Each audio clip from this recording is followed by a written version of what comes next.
Je te l'ai dit plus de 20 fois. Quand vous lisez, ne laissez pas l'auteur décider pour vous. Non, c'est à vous de décider.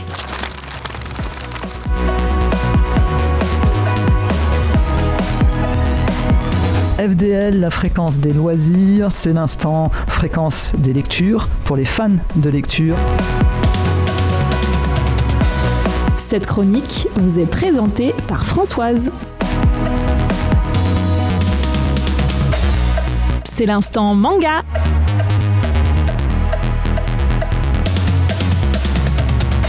Allez, aujourd'hui je vous propose une critique d'un manga, un avis je dirais, d'un manga que je n'ai pas du tout, mais alors pas du tout aimé. Ça s'appelle Shiruran, c'est de Shinya Umemura et de Eiji Hashimoto. Donc Shinya Umemura au scénario et Eiji Hashimoto au dessin. C'est une BD qui est aux éditions Mangetsu et en fait a priori au Japon ça fonctionne très bien puisqu'il en est sorti déjà 30 chapitres. Moi je n'ai lu que les 2 premiers chapitres et je n'irai pas plus loin du tout parce que je n'ai pas, mais alors pas du tout accroché en rien, mais vraiment en rien, je n'ai pas trouvé le fond. Alors oui, vous pourrez me dire c'est une histoire de samouraï, c'est peut-être pour ça que je n'ai pas aimé, que je n'aurais peut-être pas dû essayer de m'y intéresser, mais pourtant moi j'aime les histoires de samouraï, j'aime les aventures, les combats, les guerriers qui se donnent à fond, mais là, bof. C'était pas vraiment au rendez-vous. Le premier tome nous donne à penser que l'on va entrer dans l'histoire d'une légende racontée par un vieux samouraï à une jeune fille en attente de savoir. On peut se demander d'ailleurs qui elle est. Elle se présente comme journaliste. Elle a l'air de connaître un peu ce qu'elle veut savoir. On veut savoir quand même pourquoi elle veut connaître l'histoire. Et l'histoire, c'est l'histoire du démon de Shinsengumi. Voilà. Et en tout cela... ça commençait plutôt bien, on se dit bon, on s'assoit près du feu de cheminée et puis on écoute ce vieux samouraï nous raconter la légende.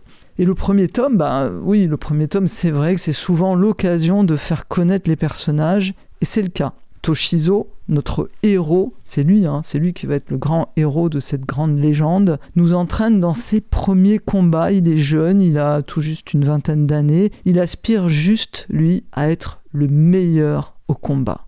Et pour cela, il va de dojo en dojo.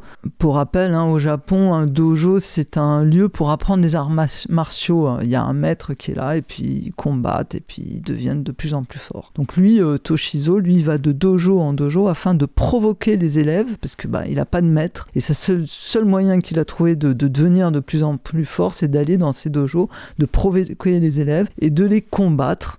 Et en les combattant, bien sûr, il apprend et il devient de plus en plus fort.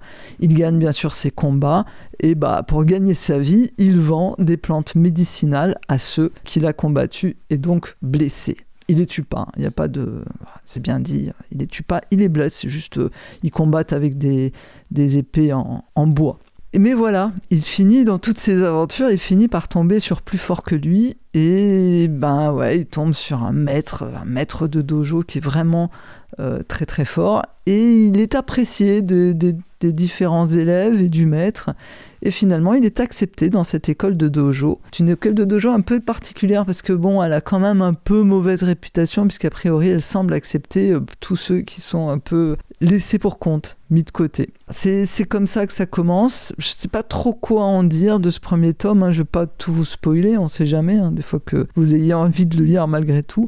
C'est un tome c'est des combats tout du long, des provocations, de la défiance entre jeunes guerriers mal finis, un peu immatures je trouve. C'est cela, c'est une bande de jeunes immatures et sans consistance qui passent leur temps à se battre pour le plaisir du combat. Alors bien sûr, il y a de l'amitié, des jeunes, une petite ambiance de copains qui vont se donner à fond parce qu'enfin ils forment une famille, ils ont l'impression d'être une famille et ils s'éclatent, on va dire ça, ils s'éclatent dans des combats, mais voilà, pas plus. Moi j'attendais un peu la légende, donc j'ai lu le 2e tome. Voilà. Alors le tome 2, on pourrait s'attendre justement, c'est là que je me dis ça va monter en profondeur, les personnages vont exploser. Non, les combats, les provocations sont vraiment le fil conducteur de toute l'histoire. C'est, moi, je trouve simpliste, classique. Je n'ai pas éprouvé de montée de crise, montée d'angoisse, ou le truc qui nous donne envie d'en savoir plus. Bon, alors oui, c'est vrai, ça se veut historique afin de raconter une époque de l'ère Edo et d'une milice qui n'a pas laissé un souvenir glorieux dans les livres d'histoire. Mais voilà, justement, ça aurait pu être là. Bah non, c'est pas au rendez-vous. Le scénario pêche, je trouve, à nous emporter dans la légende. On ne ressent pas la pression des personnages et on ne ressent pas du tout les enjeux historiques. Bon, voilà, c'est mon opinion, ça. Vous allez peut-être me trouver un peu dur. Et si vous avez aimé, si vous l'avez lu, pourquoi pas, on en discute, avec grand plaisir. À très bientôt.